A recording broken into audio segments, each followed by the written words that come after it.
guys, it's Dorie here, and today we're going to talk about utensils. So, what you draw with? I personally have the moniker of whatever you need, you use it. So, I don't like to say to one medium. A lot of people are like, oh, well, you can only use watercolor with watercolor, or you can't use, oil and acrylic. I mean, granted, that's probably not the best idea because they don't really work well, but use whatever you want if it works. I do that. I use colored pencil, marker, paint, glitter, glue, digital, physical. So if I see something and I'm like, well, this would look good, but I don't know if I can do it with marker, figure out how to do it with another medium and use it. So my basic utensils, as you can see, I have a plethora. So I normally start out with a sketch. I don't normally use real pencils, as we discussed in my last my video about what my basics are. I namely use mechanical, and then I usually go over with liner if I'm doing a physical sketch. So of course I have my liners, my microns, Prismacolor pens. These are all really nice. Prismacolor, micron, brush, and then I color. So markers. You have your Copics. These are the Copic Sketch. I like these ones. They're relatively nice. They also come in the Copic Ciao, or however you pronounce it. Ciao, Ciao, whatever. These markers are fun. Also, if those are a little expensive, because I know they are $8 a marker. I feel it. That stuff a little expensive. I know my local store, Prism, they carry their own in-house brand. They look like this. It's called a Studio 7 marker. These actually work pretty great. They're very similar to the Copics. One downside is the nibs aren't as nice. So their brush nib, one thing I've noticed that it does tend to fray a lot. So if you're trying to do nice, fine work, I would not recommend these. But if you're doing big blocks of color, which I like to do, definitely would recommend this. I also do use from time to time Prismacolor. They're definitely, of course, great. A lot of people use these for, designing architecture or cars. You see a lot of those commercials where they're like, oh yeah, designing the car, so cool with these.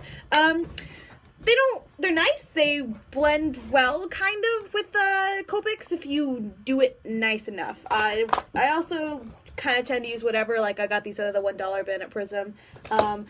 And I think that's about it. I mean, that's mainly what I do. I mainly like to just get stuff on sale. If it's on sale, it either means that they don't work very well, or one, there might be difficult to use, or they just have too much in stock. That's always a thing. So just if it's on sale doesn't necessarily mean it's bad. Bargain shopper, that's a me. You gotta be a bargain shopper. I do also use a lot of Sharpies. I don't really use them for coloring all so much. I like to use them for accents. So of course I have like the silver, gold, copper. Definitely for metallic. So if I want to do borders, or I wanted a specific element, definitely like doing that. If I do paint, I do have paint brushes. I've got some smaller ones here, as well as I do have some of those paint brush like watercolor brush thingies where you put water in. Those are pretty cool. I also have paint markers. I've got a couple different colors. I mainly, a lot of my weird material, I usually have gotten them from Art Snacks. That was Art Snacks or Sketchbox, which were the two art boxes I subscribed to. Those were definitely pretty awesome. But another thing I do a lot with non-typical art, because I normally buy markers, is I get them as gifts. So I have the Sakura watercolor set. This was actually given to me by my host mother in Germany. That was pretty awesome. I've got pastels that I've gotten from friends and family. Charcoal. I have handmade charcoal that my aunt made. I'm not going to pick it up because I'm going to be black stuff all over my fingers and they're going to be there forever, and it's going to be difficult, very difficult to get out. So what I recommend when you use art is just find out what works, mess around. Literally there's, sheets of paper I have somewhere around in my house where I've just been marking colors, blending things together, figuring out what works and what doesn't. That's the main thing you have to realize with traditional art. It's not going to come out 100% first time. It takes practice. It takes, time to figure out what works and what doesn't.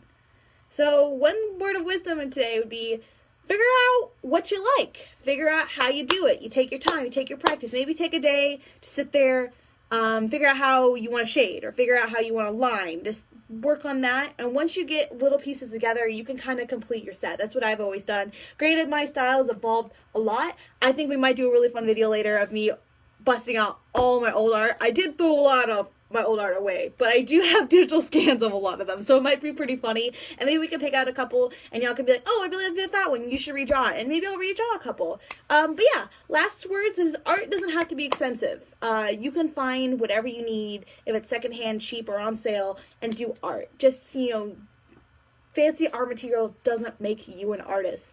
Granted, if you can afford the nicer art material, your art might look a little nicer slightly, it just looks more expensive, but no. I've seen tons of people, ballpoint pens, beautiful art. Regular crappy old number 2 yellow pencil that you use for the I-step, beautiful art.